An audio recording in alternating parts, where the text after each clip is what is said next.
On June 29, 1944, Staff Sergeant Lafayette pouched inside the cracked turret of his M4 Sherman near Villiers-Fossard, France, watching German infantry shift positions through the hedgerows 300 wide ahead. 24 years old, 0 combat missions, 0 tank kills. The 3rd Armored Division had landed on Omaha Beach 6 days earlier. Pool's battalion was about to attack a fortified German salient held by the 353rd Infantry Division. Every tank commander in the regiment knew the math. Shermans carried 75mm guns. German Panthers mounted long-barrel 75mm guns with twice the penetration. German Tigers packed 88mm guns that could punch through a Sherman's frontal armor at $2,000 deer. A Sherman couldn't penetrate a Panther's front plate at any range. Pool named his tank in the Mood after the Glenn Miller song. His crew thought he was crazy. Corporal Wilbert Richards drove. Private First Class Bert Close manned the bow gun. Corporal Willis sat at the main gun. Technician 5th grade Del Boggs loaded. 4 men who trained together for 2 years at Fort Knox in the Desert Training Center in California. None had ever fired at aerial target that fired back. The attack order came at 0900. Task Force X moved left. Task Force Y moved right. Pool's Sherman rolled through a gap cut by bulldozer tanks. German anti-tank guns opened fire immediately. 3 Shermans exploded in the first 5 minutes. Pool spotted a German half-track at 400 wide. Fired. Hit the vehicle, burned. Pool's first kill. 3 more half-tracks followed. Then an armored car. Then a supply truck. The hedgerows made visibility impossible. German infantry fired Panzer rockets from 30 yards. Pool couldn't see them until the rocket was already flying. At 14:30, a Panzerfaust hit in the Mood's right track. The explosion threw Pool against the turret wall. Fire started in the engine compartment. Richards backed the tank 20 yards while smoke filled the interior. Pool ordered everyone out. All 5 men survived. The tank burned. 31 other Shermans in Combat Command A were destroyed in 2 days. Stood in a French field that night watching his first tank burn. The regiment lost 31 tanks and 12 other vehicles, fighting for 1 village against a single reinforced German battalion. The Sherman's armor was toothin'. The gun was too weak. German tanks killed from ranges where American crews couldn't even see the muzzle flash. Every tanker in the 3rd Armored Division knew these facts. Most accepted them as the price of war. Pool did not. If you want to see how Pool turned a losing weapon into a killing machine, please hit that like button. It helps us share more forgotten stories like this. Subscribe if you haven't already. Back to P. He requested a meeting with his battalion commander the next morning. The colonel expected a scared sergeant asking for a transfer to the infantry. Instead, P asked for a replacement tank. Then he said something that made the colonel think he was insane. He wanted to lead every attack. He wanted the front position every single time. The colonel asked why. Pool's answer was 3 words. Get in close. P got his second Sherman on July 1st. An M4A1 with the new 76mm gun. Better penetration. Still not enough to punch through a Panther's frontal armor beyond 500 YD. Pool named it in the Mood. Same name, different tank, same crew. Richards drove close man the bow gun. Aller aimed. Boggs loaded. They'd survived 1 burning tank together. Now they'd see if Pool's insane tactic would keep them alive or kill them faster. The doctrine said, keep distance, fire from cover, use terrain. Let tank destroyers handle enemy armor. Pool ignored all of it. His tactic was simple. Charge straight at German positions. Get within 300 YD, fire first. The crew thought he'd lost his mind. Richards asked if P had a death wish. Pool's answer was cold mathematics. A Sherman dies at 2,000 YD from a Panther. A Panther dies at 300 YD from a Sherman. Close the distance, survive. It was suicide by the book, but the book was getting American tankers killed at long range anyway. Combat Command A pushed east from Normandy toward Morta in early August. Pool's platoon led always. He insisted on it. He spotted 2 German Mark V tanks at 800 YDs on August 2nd near Giovanni. Standard doctrine said, halt and fire from cover. Pool ordered Richards forward at full speed 25 mph, straight at the Panzers. The German crew saw a single Sherman charging. They hesitated. Seconds of confusion. Why would an American tank commander do something so tactically stupid? Pool closed to 400 wide. Aller fired. First Mark V exploded. The 2nd Panzer's turret swung toward Pool. Aller loaded armor piercing. Fired again. Penetration, 2 kills in 40 seconds. Pool's aggressive tactics worked because they violated German expectations. Panzer commanders trained to engage Shermans at long range where German guns dominated. They expected American tanks to stop and trade shots from 1,000 yards. When a Sherman charged instead, German crews assumed it was damaged or the commander was panicking. That hesitation cost them 3 seconds. At close range against a Sherman 76mm gun, 3 seconds meant death. The 3rd Armored Division raced east through France in mid-August trying to close the file pocket. P led every advance. He destroyed 4 more Panzers near Fromentel on August 13th. 2 Panthers, 2 Mark Vs. His tactic never changed. Spot the enemy, charge directly at them, fire at point-blank range. His crew stopped questioning the insanity. They'd seen it work 15 times now. Aller became the fastest gunner in their regiment. Boggs could load a 76mm round in 4 seconds. Close's bow machine gun cut down German infantry before they could fire panzer foe. Richards learned to accelerate straight toward enemy fire, instead of away from it. Pool's reputation spread through the 3rd Armored Division. Infantry units requested him specifically for attacks. His battalion commander stopped trying to keep him in reserve positions. By September 1st, P had destroyed 8 confirmed Panzers and over 100 other vehicles in 63 days of continuous combat. Then on August 17th near Fromenel, an American P-38 Lightning appeared overhead during a firefight. The P-38 pilot saw a German tank column moving through Formental, except they weren't German. Pool's platoon was clearing the last enemy forces from the village. The Lightning dove. Pool saw the aircraft line up for a strafing run. He grabbed the radio handset to call friendly aircraft. Too late. The P-38's 50 caliber machine guns opened fire. Rounds punched through in the Mood's engine deck. Then the pilot fired rockets. One hit the turret. Another hit the hull. The second in the Mood burned P and his crew bailed out for the 2nd time in 7 weeks. No casualties. Richards was furious. Close was shaking. Aller just stared at the burning Sherman. Boggs asked how many times they'd have to survive this. P said as many as it takes. The battalion gave him his 3rd tank. The next day, another M4A1 with a 76mm gun. He named it in the Mood. Tank number 3. Combat Command A moved east after the File Z pocket closed. Paris was liberated on August 25th. The 3rd Armored Division crossed the Seine River on August 26th and pushed northeast toward Belgium. Pool led, always leading. His tactics were now battalion doctrine. Get close, fire first, win.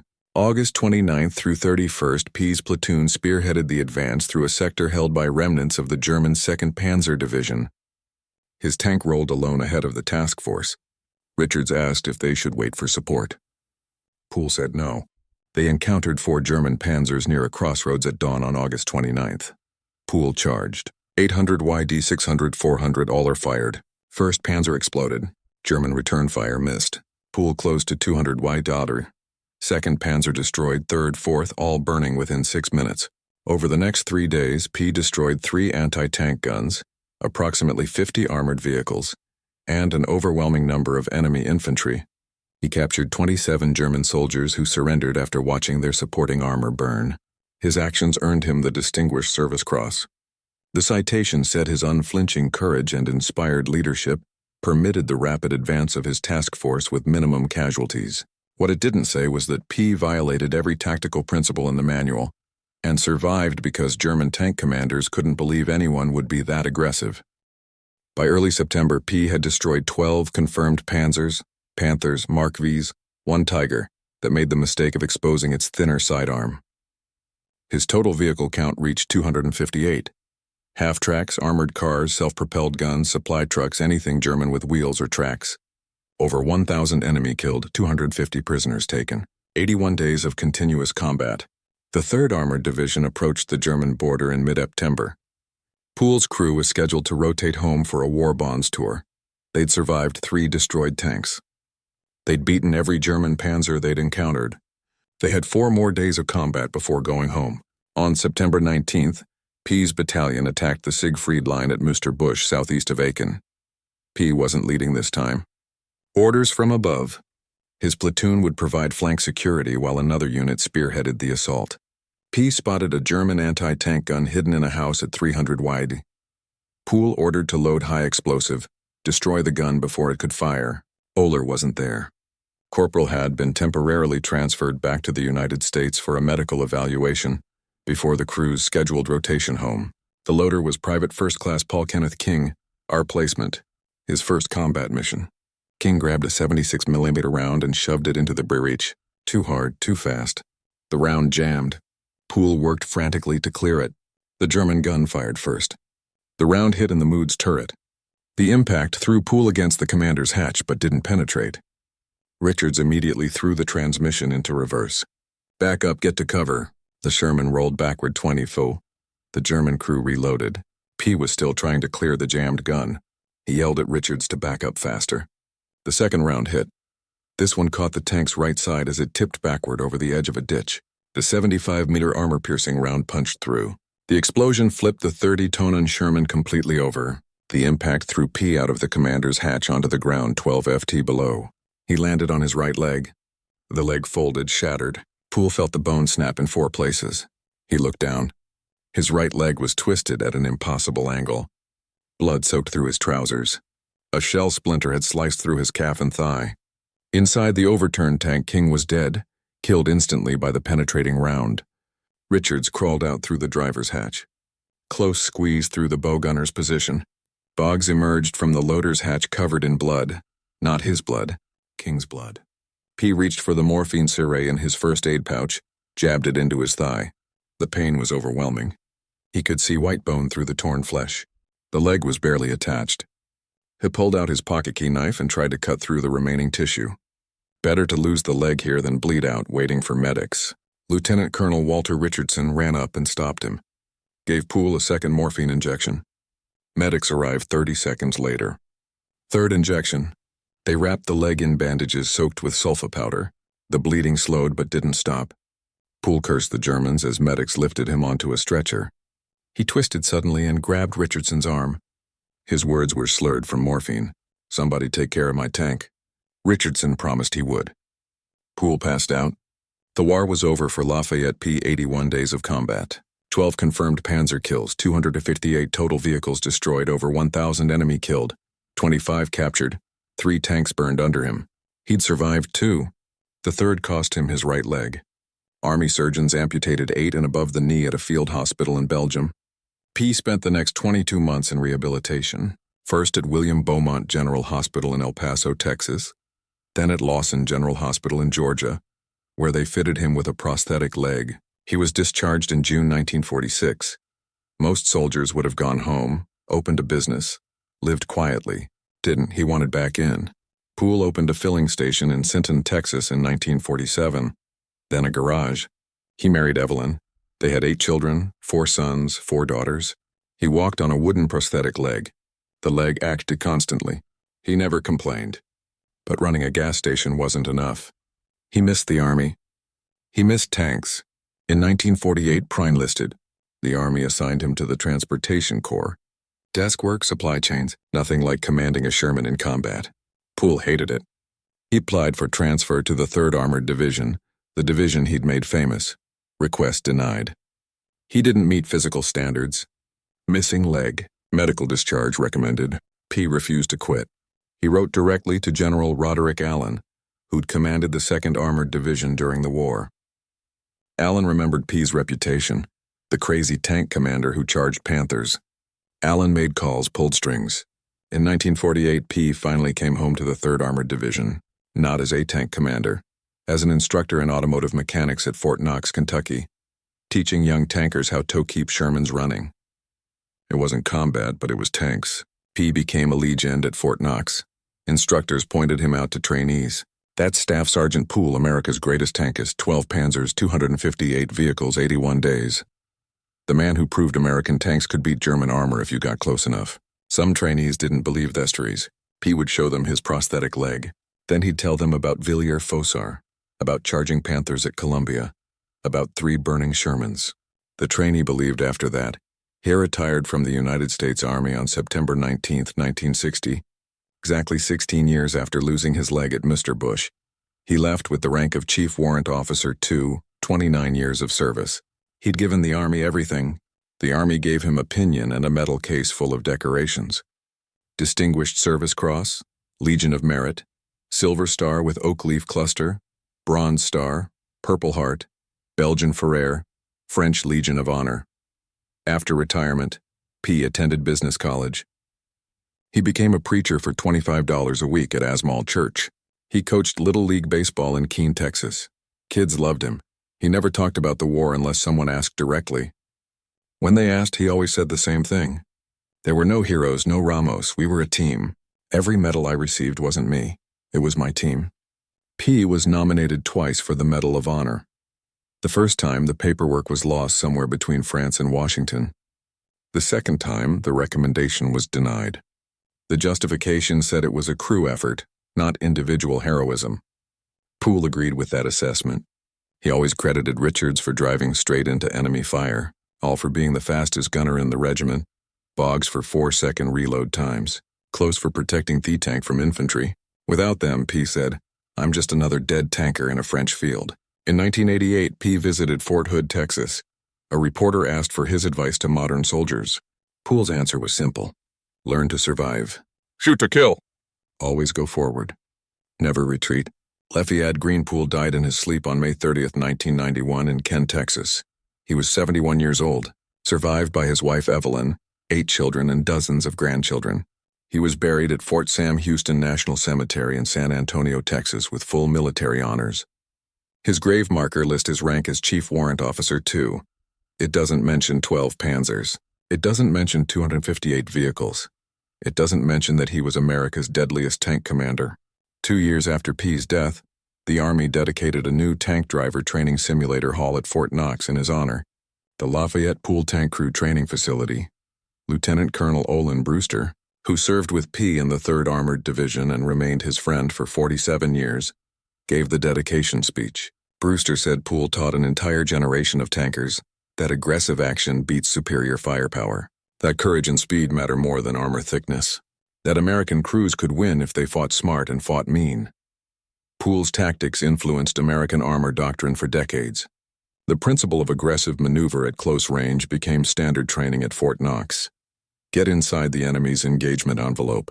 Force them to fight at ranges where your weapon works. Modern tank commanders study Poole's engagements at Columbia and the August 29th battle, where he destroyed 4 Panzers in 6 minutes. The tactics work against T-72s and T-90s the same way they worked against Panthers. In 2014, Columbia Pictures released Fury, a film about an American Sherman crew fighting through Germany. In April 1945, Brad Pitt played Staff Sergeant Don Collier, nicknamed War Daddy, a hard-charging tank commander who led from the front and got inside German firing ranges. The movie never mentioned Lafayette Pool by name, but everyone who knew the real story recognized the character. War Daddy was Poole's actual nickname given to him by his crew. The aggressive tactics were Poole's tactics. The command style was Poole's style. Even the phrase about getting home the fastest way by smashing through the German army was something Poole actually said. The film took creative liberties. The final battle where one Sherman holds off an SS battalion never happened, but the core truth remained. American tank crews could beat superior German armor through aggressive tactics and superior crew coordination. Poole proved that 81 times in 1944. Historians debate whether P was actually America's top tank ace. Canadian tanker Sidney Radley Walters claimed more kills in the Western Front. Soviet tankers like Dmitry Labernenko had higher confirmed numbers on the Eastern Front. German aces like Michael Wittmann far exceeded Poole's total. But those debates missed the point. P accomplished his record in 81 days, less than 3 months using a tank that was technically inferior to everything it fought. That's what made him exceptional. The M4 Sherman has a terrible reputation. Historians call it a death trap. Veterans called it a Ronson lighter, burns every time. German tankers called them Tommy Cookers. But the Sherman wasn't the problem. Doctrine was the problem. American tank tactics in Normandy kept Shermans at long range where German guns dominated. Poole proved that Shermans could win by closing distance and fighting at point-blank range where the 76mm gun worked. His 3 destroyed tanks tell that story. Villiers-Fossard from Intel Monster Bush. 3 times burned, 3 times bailed out. Twice survived without casualties. The 3rd time killed his gunner and cost him his leg. But Poole always said he was lucky. Lucky to survive 3 hits. Lucky his crew survived twice. Lucky the medics reached him in time at Musterbusch. His crew scattered after the war. Corporal Wilbert Richards, the driver Poole called Baby, returned to civilian life. He gave interviews in the 1980s about Poole's tactics. Richard said thought Poole was insane the first time he ordered full speed toward a Panther. But after surviving 20 engagements, Richards understood. Poole wasn't reckless. He calculated every charge. He knew exactly how close they needed to get. He knew the precise moment when a Sherman's gun became lethal and a Panther's advantage disappeared. That knowledge kept them alive. Private First Class Bert Close, the 17-year-old bow gunner they called Schoolboy, spoke to historians in the 1990s. Close said Poole never wasted time with long breathing or motivational speeches. The orders were always simple. Enemy at 800 YD, full speed, fire at 300. The clarity helped during combat. No confusion, no hesitation. Everyone knew their job. Do it fast. Do it right. Live. Corporal Willis Aller, the gunner nicknamed Groundhog, returned from his medical evaluation in the United States 3 weeks after Mr. Bush. He learned about King's death and Poole's injury. Aller blamed himself. He believed if he'd been in the tank that day, the gun wouldn't have jammed. He would have fired before the German crew. P wrote to Aller from the hospital in 1945, told him to stop. The jam wasn't about skill. It was about an inexperienced loader under fire for the first time. King did his best. He died doing his job. That's all any soldier can do. Technician 5th grade Del Boggs, the loader called Jailbird, never spoke publicly about the war. His family said he kept Poole's letters until he died. In one letter from 1970, P wrote about their 81 days together. Poole said he pushed them harder than any crew in the division, demanded perfection, accepted nothing less. But they delivered. 4-second reload times, first-round hits at full speed, zero panic under fire. P wrote that he'd served with hundreds of soldiers, done better than his crew and In the Mood. The name In the Mood appeared on 3 different Shermans. Tank 1 burned at Villiers-Fossard on June 29th. Tank 2 burned at Frontel on August 17th. Tank 3 burned at Mr. Bush on September 19th. Poole never changed the name. He said it reminded him why they fought. They were in the mood for anything. In the mood tone, in the mood to survive, in the mood to prove American tankers could beat German armor. The 3rd Armor Division fought from Normandy to the Siegfried Line to the Ila River. The division destroyed over 1,000 German tanks and 1,000 other vehicles. Poole's 12 confirmed Panzer kills represented 1% of that total. His 258 vehicle kills represented 5%. 1 crew, 1 tank commander, 81 days. Modern tank crews still study his tactics at Fort Benning and Fort Moore. They analyze his August 29th engagement where he destroyed 4 Panzers in 6 minutes. The lessons remain relevant. Aggressive maneuver defeats superior firepower. Speed creates confusion. Closing distance negates the enemy's advantage. Poole understood these principles in 1944, without modern doctrine manuals or computer simulations. He figured it out by watching 31 Shermans burn at Villiers-Fossard and deciding there had to be a better way. The Patent Museum at Fort Knox displayed Poole's uniform and medals until the museum closed in 2016. The collection moved to Fort Moore, Georgia, where the National Armor and Cavalry Museum now preserves Poole's legacy. Visitors can see his Distinguished Service Cross citation, his Silver Star, his Purple Heart, the prosthetic leg he wore for 45 years. Photographs of In the Mood rolling through French villages with Poole standing in the commander's hatch. He almost never buttoned up. He was claustrophobic. Preferred sitting on top of the tank or standing exposed in the hatch despite the danger. Better visibility meant faster target acquisition, faster kills, higher survival rate. The math worked. The museum also displays technical diagrams of the M4 Sherman. Visitors can see exactly what Poole commanded. 30 tons, 12 FT tall, 20 FT long, crew of 5. Maximum speed, 25 mm. Armor thickness ranged from 25 mm to 76 mm. The 76 mm gun could penetrate 100 mm of armor at 500 wadoid. A Panther's frontal armor was 80 mm at 30 degree. The math said Shermans lose. Poole proved the math wrong by changing the range. Archives at the 3rd Armored Division History Foundation contain Poole's combat reports. Researchers can read his exact engagements day by day, June 29th through September 19th. Every kill documented, every action verified. 12 confirmed Panzers, 258 total vehicles. The documentation matters because it proves Poole's record was real, not exaggerated, not propaganda. Just one tank commander who understood that aggressive action beats defensive hesitation. If this story moved you the way it moved us, do me a favor. Hit that like button. Every single like tells YouTube to show this story to more people. Hit subscribe and turn on notifications. We're rescuing forgotten stories from dusty archives every single day. Stories about tankers and mechanics, and soldiers who saved lives with courage and tactics and refusing to accept that their equipment was inferior. Real people, real heroism. Drop a comment right now and tell us where you're watching from. Are you watching from the United States, United Kingdom, Canada, Australia, France? Our community stretches across the entire world. You're not just a viewer. You're a part of keeping these memories alive. Tell us your location. Tell us if someone in your family served. Tell us if you've heard of Lafayette Pool before. Just let us know you're here. Thank you for watching, and thank you for making sure Lafayette Pool doesn't disappear into silence. This man destroyed 12 Panzers in 81 days using a tank everyone said couldn't win. He lost a leg, proving them wrong. And you're helping make sure his story survives.